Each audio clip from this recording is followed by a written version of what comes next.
ಬೆಂಗಳೂರಿನ ರವೀಂದ್ರ ಕಲಾಕ್ಷೇತ್ರದಲ್ಲಿ 2025-26ನೇ ಸಾಲಿನ ಕನ್ನಡ ರಾಜ್ಯೋತ್ಸವ ಪ್ರಶಸ್ತಿ ಸ್ವೀಕರಿಸಿ ಮಾತನಾಡಿದಂಥ ಪ್ರಕಾಶ್ ರಾಜ್ ಅವರು ನನಗೆ ಬಹಳ ಭಾವನಾತ್ಮಕವಾದಂಥ ಕ್ಷಣವಿದು. 4 ದಶಕಗಳ ಹಿಂದೆ ಸೆಂಟ್ ಜೋಸೆಫ್ ಕಾಲೇಜಿನಲ್ಲಿ ಕಾಮರ್ಸ್ ಓದ್ತಾ ಇದ್ದೆ. ನಾನು ಬ್ಯಾಂಕ್ ಮ್ಯಾನೇಜರ್ ಆಗಬೇಕು ಅಂತ ಅನಿಸಿತು. ಏನೋ ಮಾಡಬೇಕಂತ ಗೊತ್ತಿರಲಿಲ್ಲ. ನಾಟಕ ನಟನೆ ಸ್ವಲ್ಪ ಮಾಡ್ತಾ ಇದ್ದೆ. ಏನೋ ಗೊತ್ತಿಲ್ಲದೆ ಒಂದಿಷ್ಟು ನಡೆದುಕೊಂಡು ಕಲಾಕ್ಷೇತ್ರಕ್ಕೆ ಬಂದೆ.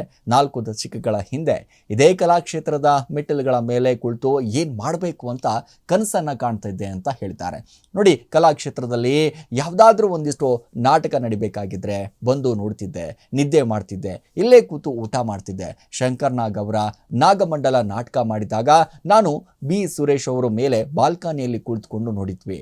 ಕನ್ನಡ ಸಾಹಿತ್ಯ, ಅದರ ವೈಶಿಷ್ಟ್ಯತೆ, ಒಂದು ಕಡೆ ಹಲವು ನಾಟಕಗಳು, ಹಲವು ಅನುಭವಗಳು, ಕನ್ನಡ ಅಂತಂದರೆ ಏನು, ಕನ್ನಡದ ಶ್ರೀಮಂತಿಕೆ ಏನು ಎನ್ನುವುದು ಕಲ್ತಿದ್ದು ಇದೇ ರವೀಂದ್ರ ಕಲಾಕ್ಷೇತ್ರದಿಂದ ಅಂತ ಪ್ರಕಾಶ್ ರಾಜ್ ಅವರು ಭಾವನಾತ್ಮಕವಾದಂಥ ಕ್ಷಣವನ್ನ ಬಿಚ್ಚಿಟ್ಟಿದ್ದಾರೆ.